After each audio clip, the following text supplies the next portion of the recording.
नवऱ्याचा मार खावा लागला तरी चालेल, परंतु या 4 लोकांकडून कधीही मदत मागू नका.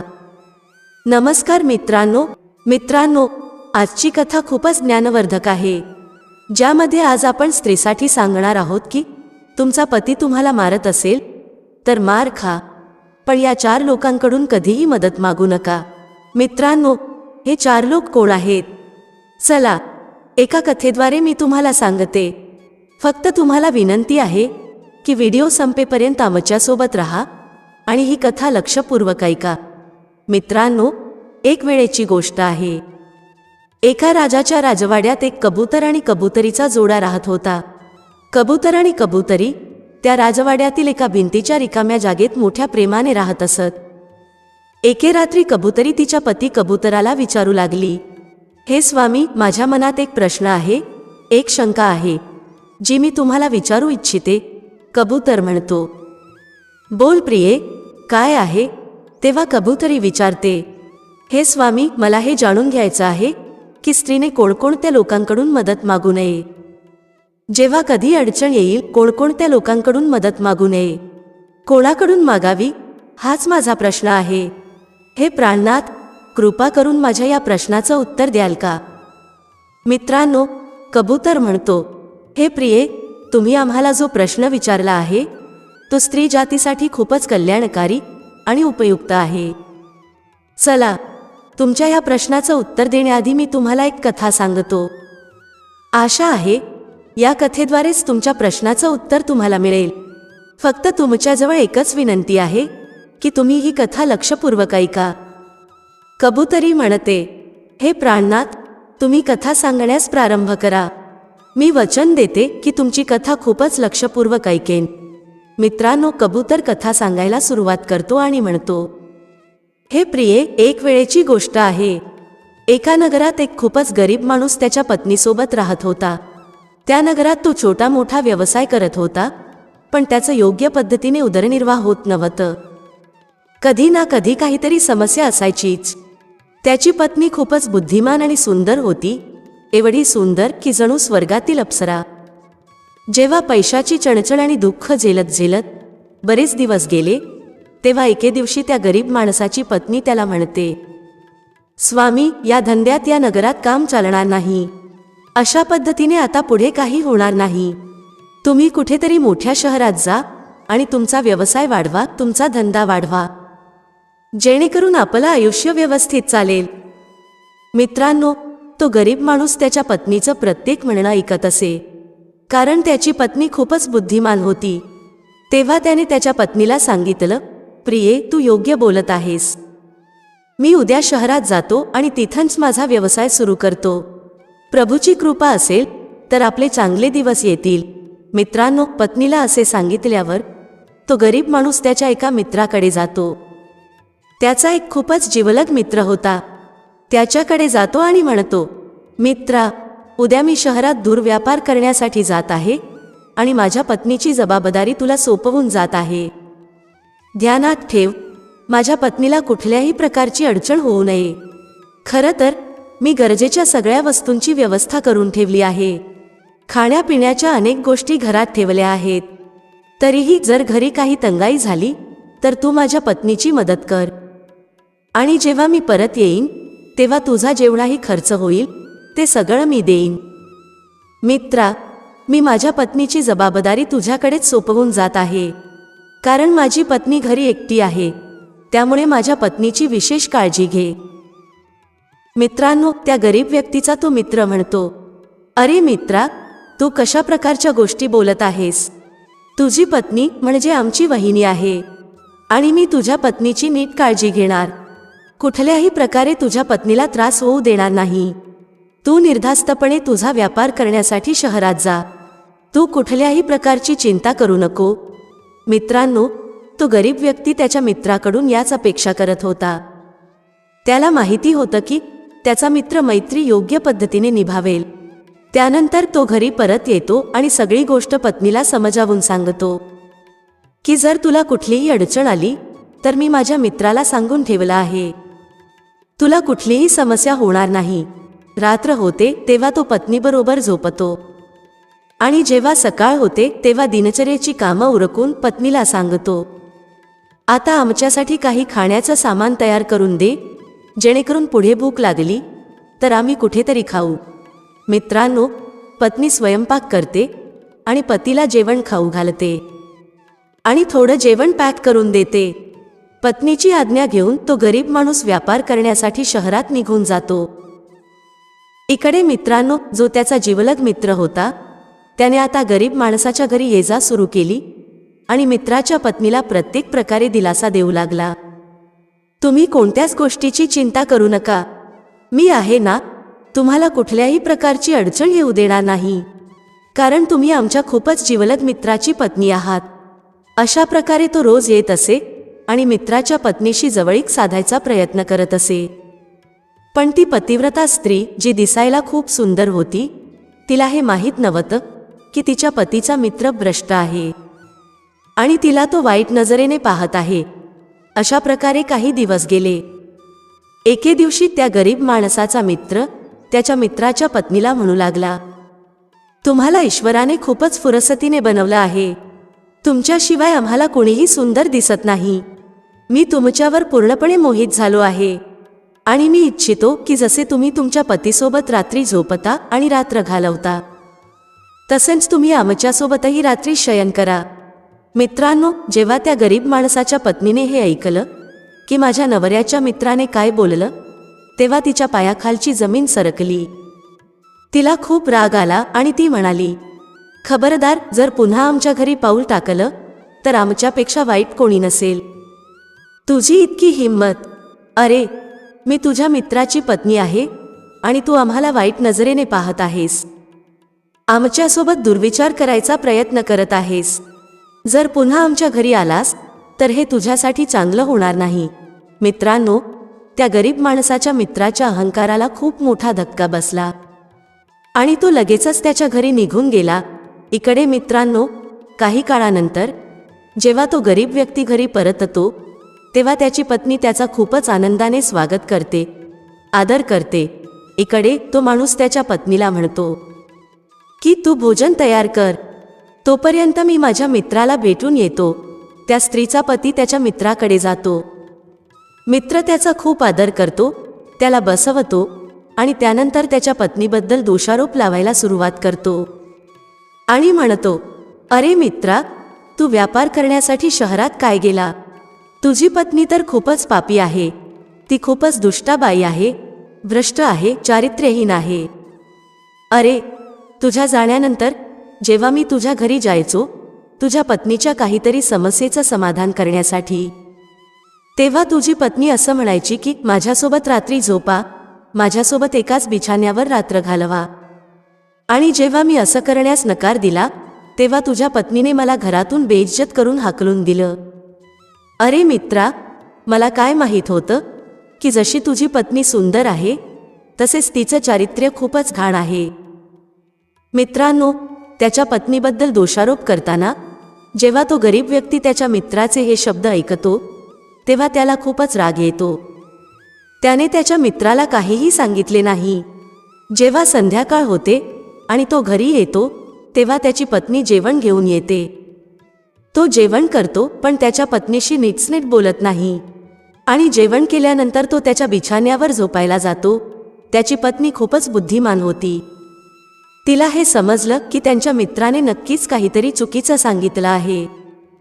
पण तिने विचारलं नाही की तुमच्या मित्राने माझ्याबद्दल काय सांगितलं आहे. ती तिच्या पतीच्या पायांची मालिश करते आणि त्याच्यासोबत झोपते. दुसरा दिवस उजाडतो. पण पतीने तिच्यासोबत बोलणं बंदच केलं होतं. परंतु ती स्त्री नवऱ्याला विचारत नाही की तुम्ही माझ्याशी का बोलत नाही. एके रात्री पत्नी विचारते, तुम्ही सध्या खूप बदललेले दिसत आहात. तुम्ही आता नीटसनीट बोलत नाही. इतके दिवस झाले, काय झालं आहे? तेव्हा मित्रांनो, त्या गरीब व्यक्तीला इतका राग येतो की त्याने एक लाठी उचलली आणि तिची इतकी पिटाई केली, इतका तिला मार दिला की त्याची पत्नी बेशुद्ध होते. त्याने तिला मारलं कारण तो विचार करत होता, मी हिला मारून टाकीन. जेव्हा ती बेशुद्ध झाली तेव्हा त्याला वाटलं की त्याची बायको मरून गेली आहे आणि मग तो त्याच रात्री तिथून पळून जातो. इकडे मित्रांनो, त्याची पत्नी मेली नव्हती.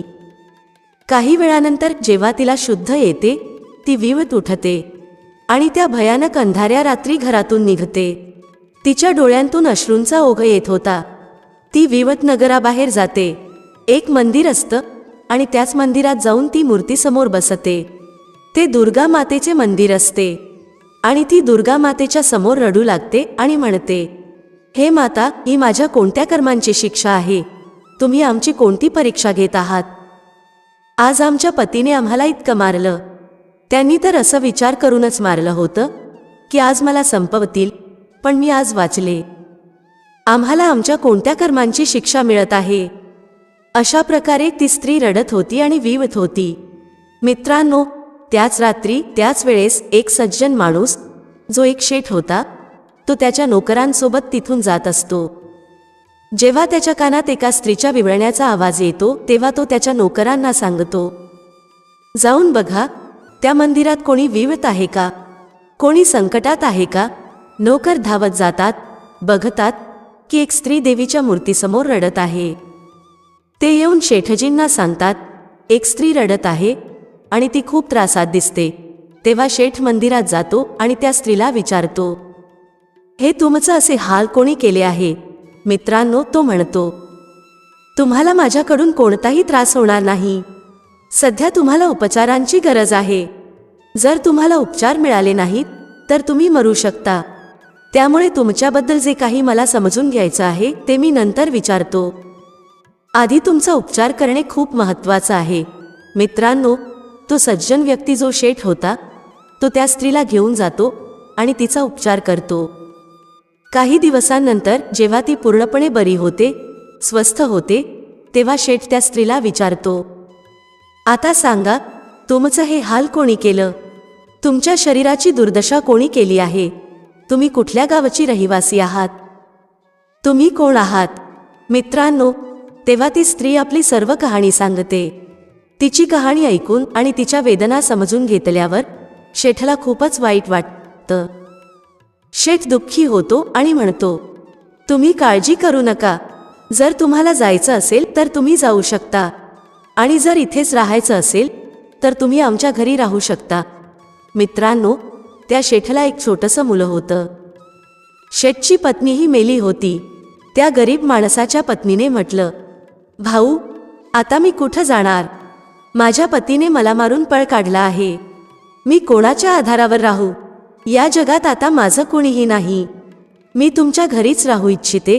मित्रांनो, तेव्हा सज्जन व्यक्ती म्हणतो, ठीक आहे, जर तुम्हाला आमच्या घरी राहायचं असेल तर हे आमचं छोटंसं मुलं आहे. आमची पत्नी मेली आहे आणि त्यामुळे तुम्ही या मुलाचे पालन पोषण करा, याचं संगोपन करा. हीच तुमची जबाबदारी आहे आणि हाच तुमचा काम आहे. तुम्हाला आमच्या घरी कोणतीही अडचण होणार नाही. मित्रांनो, मग ती स्त्री आनंदाने शेठच्या घरी राहू लागते आणि त्याच्या मुलाची चांगली काळजी घेऊ लागते. असेच काही दिवस निघून जातात. मित्रांनो, सज्जन व्यक्तीचा जो नोकर होता, तो त्या स्त्रीवर मोहित झाला होता.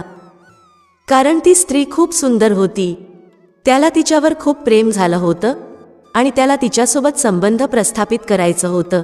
एके दिवशी त्या नोकराने जाऊन त्या स्त्रीला म्हटलं, पहा, जर तुम्हाला या घरात राहायचं असेल तर तुम्हाला एक काम करावं लागेल.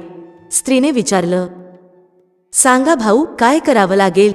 तेव्हा नोकर म्हणतो, तुला रोज रात्री आमच्यासोबत बिछाण्यावर झोपावं लागेल. ती स्त्री म्हणते, तुम्ही जरी आमच्या सुंदरतेवर मोहित झाला असाल तरी तुम्ही जे विचार करत आहात तसं कधीच होणार नाही. कारण मी पतिव्रता आहे. जे काही तुम्ही विचार करताय ते मी फक्त माझ्या पतीसोबतच करू शकते. अन्यथा या जगात असा कोणताही पुरुष नाही जो आमच्या शरीराला स्पर्श करू शकेल. मित्रांनो, ती स्त्री जेव्हा स्पष्टपणे नकार देते तेव्हा तो नोकर म्हणतो, जर तुम्ही आमचं म्हणणं ऐकलं नाही तर आम्ही तुम्हाला या नगरात बदनाम करू. त्या स्त्रीने उत्तर दिलं, तुमच्या मनात जे काही येतं ते करा, पण तुम्ही विचार करताय ते काहीही होणार नाही. मित्रांनो, दुःखी होऊन तो नोकर परत निघून जातो. एक संध्याकाळची गोष्ट आहे. अंधार झाला होता. ती स्त्री शेठच्या छोट्या मुलाला मांडीवर खेळवत होती. इकडे कामवासनेने पीडित होऊन तो नोकर हातात तलवार घेऊन येतो आणि त्या स्त्रीच्या मांडीवरचं मुलं उचलतो आणि त्याच्या मानेवर तलवार चालवतो. हे पाहून ती स्त्री घाबरते. तो नोकर शेठजींकडे जातो आणि म्हणतो, शेठजी, मला आधीच वाटत होतं की ही स्त्री विपत्तीने ग्रासलेली नाही. ती एक डायन आहे, एक पापी स्त्री आहे. पाहिलत ना, आज तिने तुमच्या लहान मुलाचा खून केलाच. तिने तुमच्या मुलाला मारलं आहे. मित्रांनो, शेठ जेव्हा हे ऐकतो तेव्हा तो घाबरून धावत जातो. जाऊन पाहतो तर मुलाचं डोकं वेगळं पडलेलं असतं आणि त्याचं शरीर वेगळं पडलेलं असतं. रागाने शेठ त्या स्त्रीला विचारू लागतो, सांगा, मी तुमची एवढी मोठी मदत केली आणि तुम्ही आमच्याच मुलाचा खून केला. तुम्ही आमच्याशी असं का केलं? मी तुम्हाला अशी कोणती हानी पोहोचवली आहे?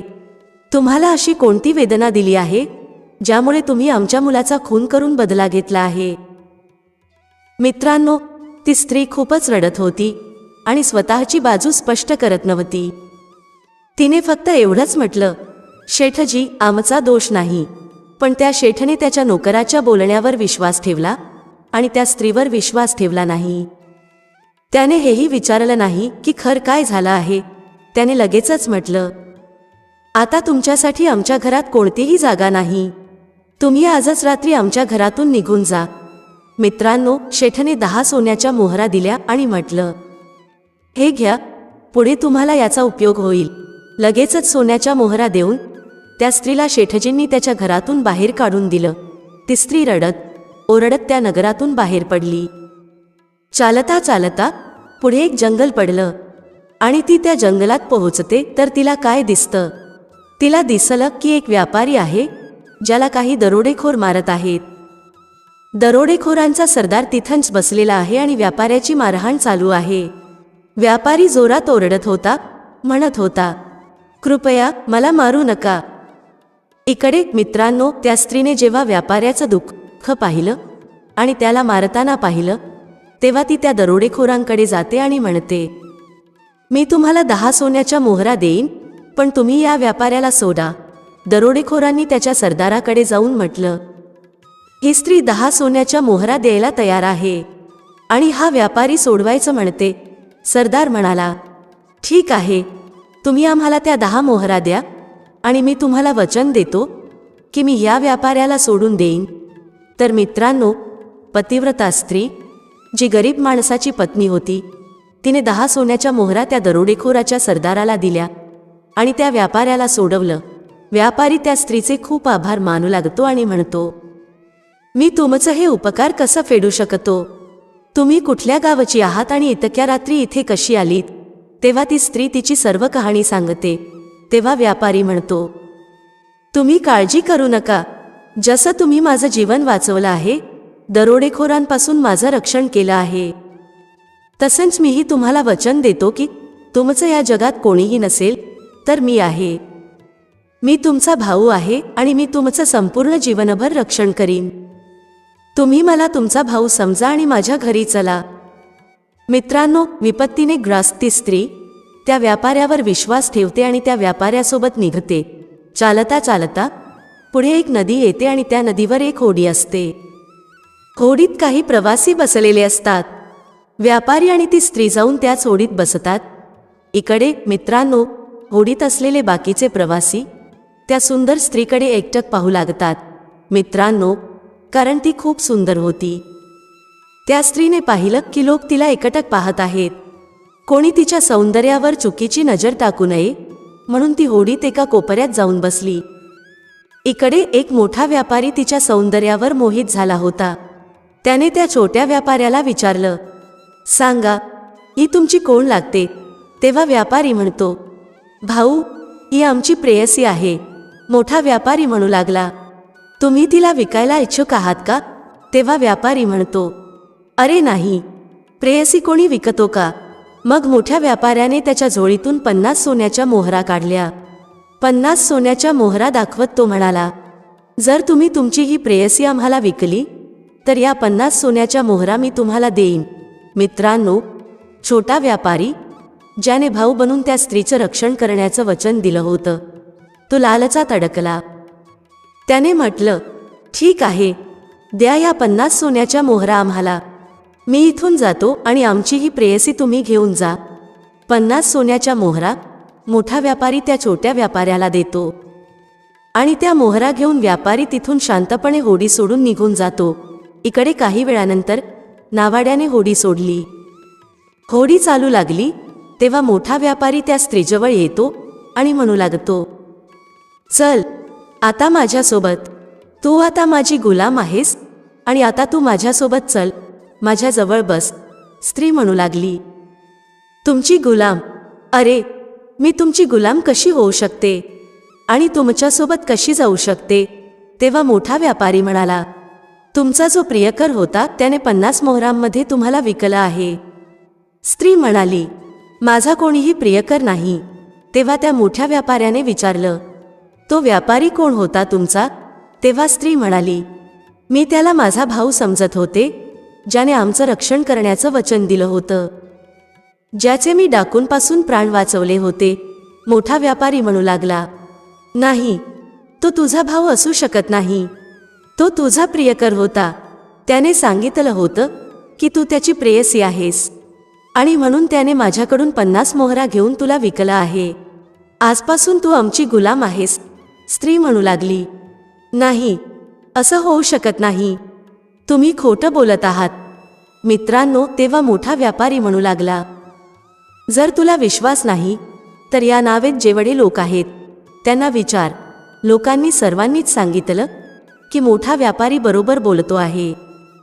तुझ्या त्या प्रियकराने आमच्यासमोर 50 मोहरा घेतल्या आणि तुला विकलं आहे. मित्रांनो, हे ऐकून त्या पतिव्रता स्त्रीच्या पायाखालची जमीन सरकली.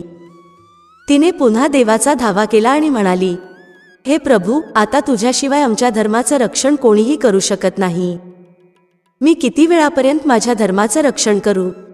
जिथे जाते तिथे सगळे आमच्या सौंदर्याकडे पाहून आमच्या धर्माला लुटायला तयार होतात. आमच्या पतिव्रता धर्माला नष्ट करायला उतावळे होतात. हे प्रभू, आज आम्हाला या राक्षसापासून वाचव. तुझ्याशिवाय आम्हाला कोणी वाचवू शकत नाही. नाहीतर आज आमचा पतिव्रता धर्म भ्रष्ट होईल, नष्ट होईल. मित्रांनो, तिने जेव्हा देवाला ही विनंती केली तेव्हा तिची प्रार्थना देवाने ऐकली. काय होतं की एक अशी पाण्याची लाट येते आणि त्याच पाण्याच्या लाटेत ती होडी उलटली आणि बुडाली. सगळे लोक बुडायला लागले. मित्रांनो, जेव्हा होडी उलटत होती तेव्हा एक राजा तिथे शिकारीसाठी आला होता. त्याने होडी उलटताना पाहिली तेव्हा त्याने त्याच्या सैनिकांना आदेश दिला की ही होडी उलटली आहे, या होडीत बुडणाऱ्या लोकांना वाचवा. सैनिकांनी त्या पाण्यात उड्या मारल्या पण कोणी सापडत नाही. फक्त ती स्त्री सापडते. सैनिक त्या स्त्रीला बाहेर काढतात. राजा त्या स्त्रीला घेऊन त्याच्या घरी येतो आणि तिला विचारतो, तुम्ही या होडीत कशा आलात? तुम्ही खूप दुःखी दिसत आहात. काय झालं? तुम्ही कोण आहात? मित्रांनो, ती स्त्री तिची संपूर्ण कहाणी सांगते आणि म्हणते की अशा प्रकारे आम्हाला एका व्यापाऱ्याने विकलं आहे. मी देवाला प्रार्थना केली की आज आमच्या धर्माचं रक्षण कर. मग देवाने आमची विनंती ऐकली आणि ती होडी उलटली आणि त्यात कोणीच वाचलं नाही. फक्त मी एकटीच वाचले. मित्रांनो, त्या राजाने म्हटलं, ठीक आहे, तुम्ही काळजी करू नका. आजपासून तुम्ही आमच्याकडे राहा. मित्रांनो, राजा देखील तिच्या सौंदर्यावर मोहित झाला होता. त्याने म्हटलं, मी तुला पत्नी बनवू इच्छितो. तेव्हा स्त्री म्हणाली, राजा साहेब, असं होऊ शकत नाही. मी एक पतिव्रता स्त्री आहे आणि आमचा पती मला सोडून मारून गेला आहे. त्यामुळे असं होऊ शकत नाही की मी कोणाशी दुसरं लग्न करीन. जेव्हा परमेश्वराने माझ्या धर्माचं रक्षण केलं तेव्हा तुम्ही देखील आमच्या धर्माचं रक्षण करा. तुम्ही एक राजा आहात आणि राजाचं कर्तव्य असतं की त्याच्या धर्माचं रक्षण करावं, दुसऱ्याच्या धर्माचं रक्षण करावं आणि ज्याचं कोणी नाही त्याला मदत करावी. मित्रांनो, राजाने म्हटलं, ठीक आहे, मी तुम्हाला वचन देतो. आजपासून तुम्हाला आमच्याकडे कोणतंही दुःख होणार नाही. मित्रांनो, नंतर राजाने त्या स्त्रीला एक महाल दिला आणि ती स्त्री त्याच महालात राहू लागली. मित्रांनो, जेव्हापासून ती स्त्री त्या राजाच्या घरी आली होती तेव्हापासून राजाचं सगळं काम चांगलं होऊ लागलं होतं. ती स्त्री खूप हुशार होती. राजा जेव्हा कोणत्याही समस्येत अडकायचा तेव्हा तो त्या स्त्रीकडे जायचा आणि आपली समस्या सांगायचा. लगेचच त्या समस्येचं समाधान ती स्त्री करून द्यायची.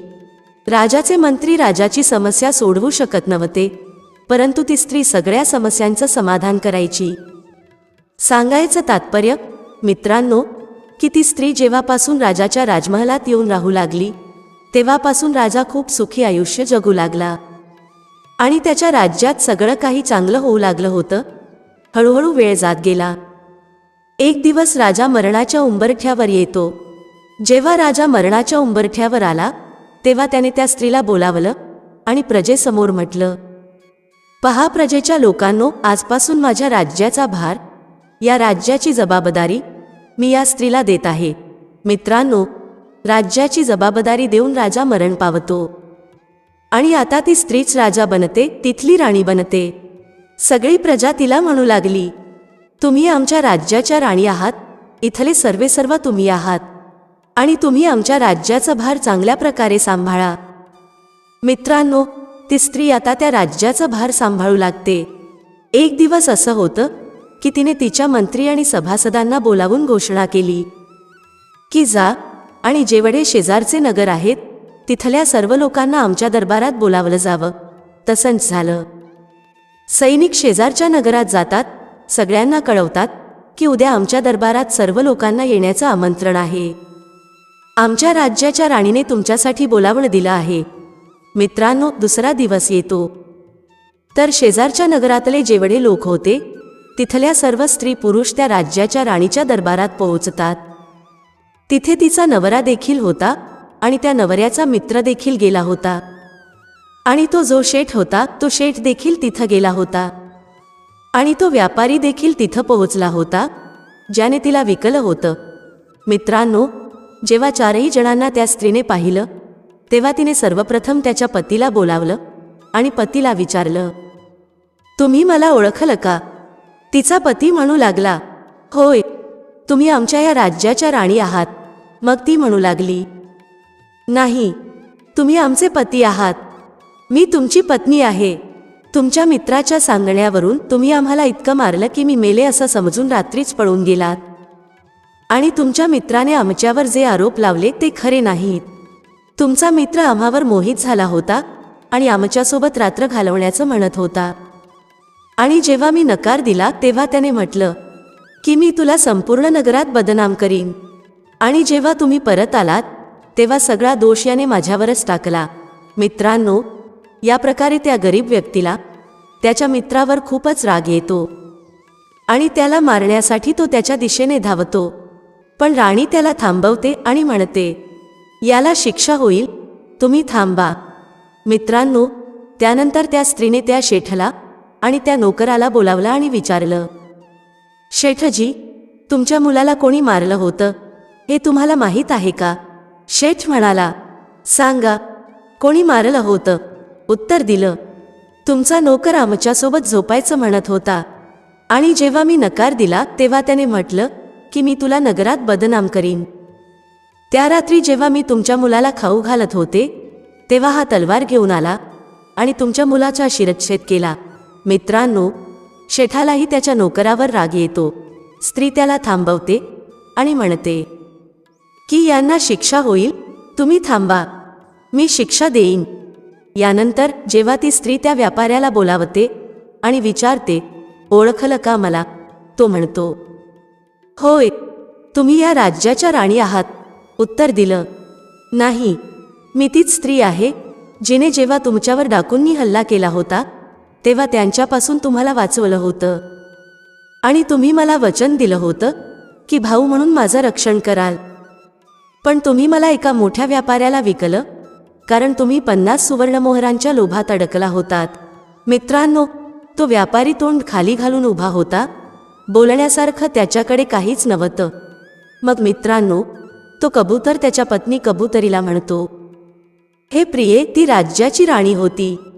तिने सैनिकांना आदेश दिला आणि म्हणाली, जा, या अपराध्यांना पकडून आजीवन कारागृहात टाकून द्या. मित्रांनो, तसंच झालं. त्या शेठच्या नोकराला, तिच्या पतीच्या मित्राला आणि त्या व्यापाऱ्याला पकडून जेलमध्ये कायमचं टाकलं. त्यानंतर सगळे आपापल्या घरी परत गेले आणि ती स्त्री राज्याची राणी बनून पतीसोबत आनंदाने जीवन जगू लागली. तर मित्रांनो, कबूतर म्हणतो, हे प्रिये, कदाचित तुझ्या प्रश्नाचं उत्तर तुला या कहाणीच्या माध्यमातून मिळालं असेल. कबूतरी म्हणाली, स्वामी, तुमची कहाणी खूपच छान होती. कहाणीमध्ये मला खूप आनंद आला आणि मला काहीतरी शिकायला मिळालं. पण मला पूर्णपणे समजलं नाही की ते 4 लोक कोण आहेत ज्यांच्याकडून कधीही मदतीची अपेक्षा ठेवू नये. तेव्हा तो कबूतर म्हणतो, प्रिये, ये मी तुला सांगतो की ते 4 लोक कोण आहेत. मित्रांनो, कबूतर म्हणतो, हे प्रिये, पहिला आहे पतीचा मित्र. पतीच्या मित्रावरही स्त्रीने कधीही विश्वास ठेवू नये. जरी प्रत्येक मित्र एकसारखे नसले तरी जे चांगले असतात त्यांची संख्या खूपच कमी असते आणि जे वाईट असतात त्यांची संख्या जास्त असते.